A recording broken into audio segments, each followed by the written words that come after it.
Good morning, students. Today we'll learn about the inverse trigonometric functions. So in this lecture, I'll give you a brief introduction about the graphs of inverse trigonometric functions. Our first function is y is equals to sine inverse x.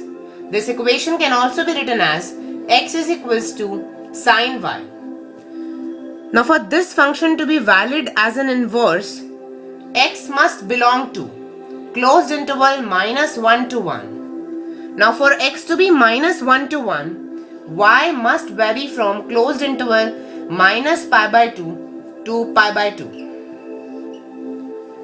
Now this bounded range is called the principal range, for which the sine function inverse is valid. The differentiation of this function with respect to x is given by 1 upon root of 1 minus x square. For graph of this function, we'll use the principal branch.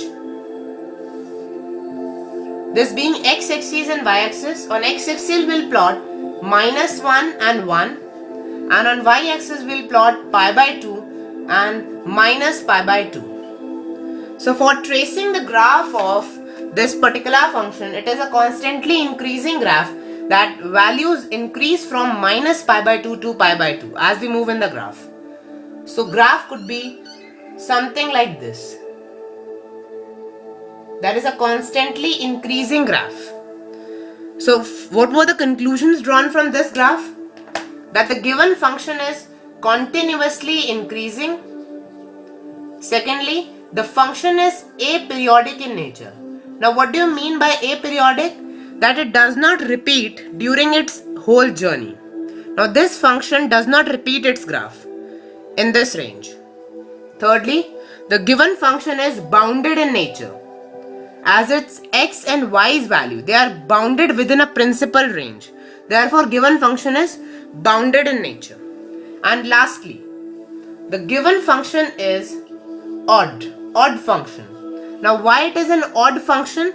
Because its graph is symmetric about origin. So whenever any function's graph is symmetric about origin, then it is said to be an odd function.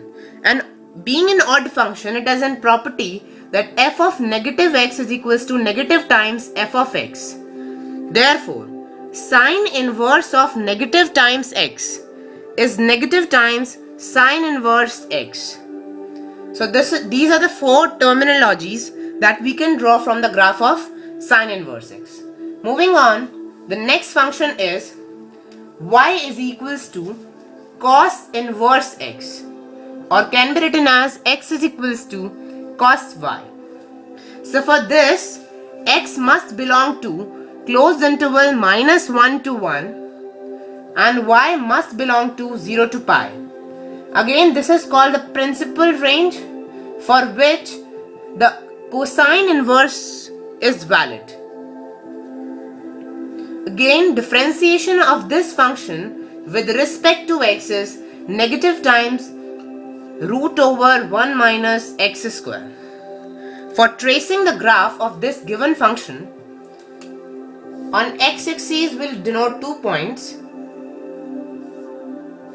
minus 1 and 1, and on y-axis 0 to pi, and for our convenience we'll take pi by 2. So as this function, that is the value of cos, is constantly decreasing from 0 to pi, then graph is continuously decreasing in nature, like this.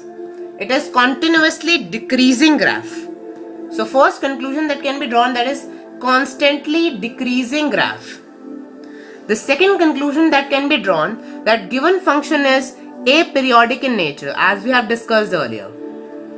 Thirdly, the given function is bounded in nature, as it is fixed in a set of values, that is a principal range. And fourthly, this function is not symmetric about origin. Therefore, it is neither odd nor even. Therefore, being neither odd nor even,